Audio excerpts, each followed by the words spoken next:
जय शिल प्रभुपाद नाना शास्त्र विचारणैक निपुणौ सद्धर्म संस्थापकौ लोकानां हितकारिणौ त्रिभुवने मान्यौ शरण्यकरौ राधा कृष्ण पादारविंद भजना आनंदेन मत्तालिकौ वंदे रूप सनातनौ रघुजुगौ श्री जीव गोपालकौ.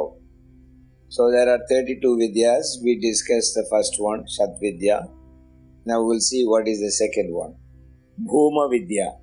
In the Chandogya Upanishad 8.24, where Sanat Kumara instructs Narada in the nature of the unconditioned infinite plenum, absolute truth, or the fullness of being, this Vidya is being taught. It is named as Bhuma Vidya, where one sees nothing else, hears nothing else, understands nothing else. That is called the infinite absolute truth.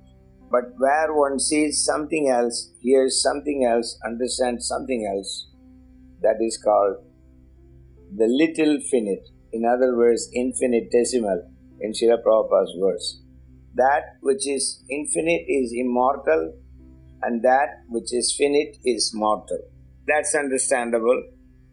One is spirit, another is matter.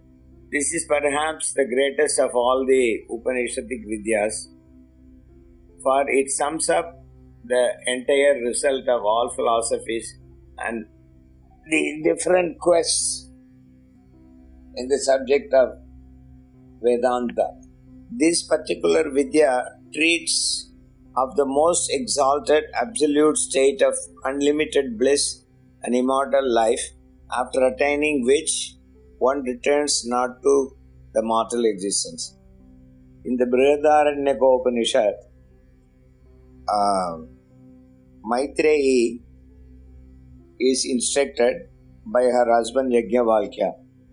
He explains to her that the infinite absolute truth is by which one perceives everything.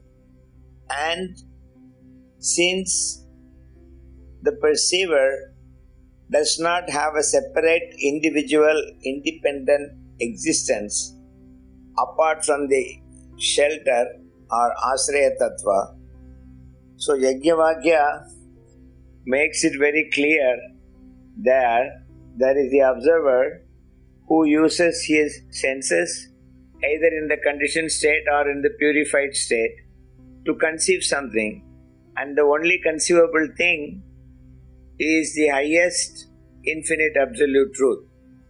Upanishads, they never, apart from a couple of them, they never directly speak. They always speak about what it is not. Naiti, naiti, naiti. So, in Maitreyi Vidya, it's very established very clearly that all the sense perceptions that one does about the absolute truth can only be perceived by the absolute truth. So, there is an antakarana in the purified senses of the searching self.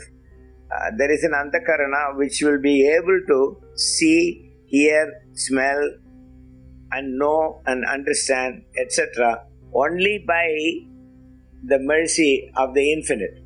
So, even though many people think that this Maitreyi Vidya is something which is very clearly going in the same boat with Advaita philosophy, it could not be so also because of the intrinsic language.